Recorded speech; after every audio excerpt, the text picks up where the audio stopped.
Over here, I'm just adding in a gusset. My side panel here is just too narrow, so I need to add this extra piece. And this really works for any kind of gusset that you're going to do. We're adding here, my seam allowance is now 1 centimeter. So whatever your seam allowance is here at the top of the gusset, that's how big your piece must be. You can have it come to a point, not a problem. I just like it to be at the seam allowance. And I'm just going to go ahead and stitch over like that. And then I'll iron it with the seam allowance facing towards the gusset. You'll see that in a second. So there it's been stitched, overlocked. Now I just have to overlock from this portion where I'm joining. And I've pushed the seam allowance now towards the gusset, towards this extra piece. You see here, I've got a little bit extra because this is not exactly a seam allowance. I always cut a little bit on the outside. So this is 1 centimeter. The actual cut ends up being about 1.5.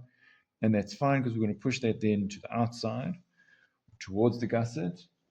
And then we're going to join the other side back again. I can just flip this all over. So here I'm going to make sure that the hem is matching.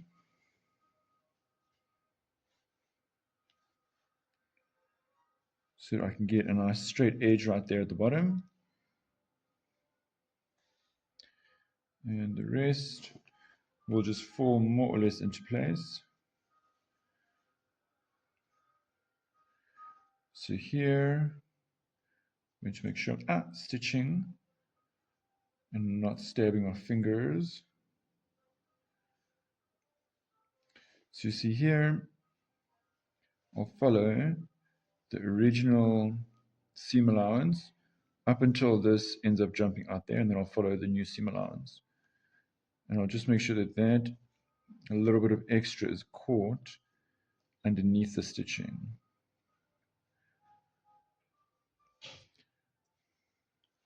So usually I'll sew on this side. Let me just see what's happening. Just have to see this little bubble coming in there. So obviously somewhere there's a little bit too much tension. So I'm just shifting that all around to distribute that. So it doesn't really matter on which side you stitch. As you know, I like to stitch top to bottom. So in this case, I'll stitch on this side, my 1 centimeter seam allowance, coming now from my original stitch, 1 centimeter seam allowance. And then I'll check here. Let's say I stitched 1 centimeter seam allowance. You'll see this stitch is now inside the gusset. So that's obviously too small. So I need to now move it and stitch it so that it just catches the gusset. So it is easier to stitch on this side. Stitching down here and then making sure you just catch on the inside of where you've joined the gusset, and then carry on there with your 1 centimeter. So I'm going to go do that and then obviously give it an iron. So there it's been stitched.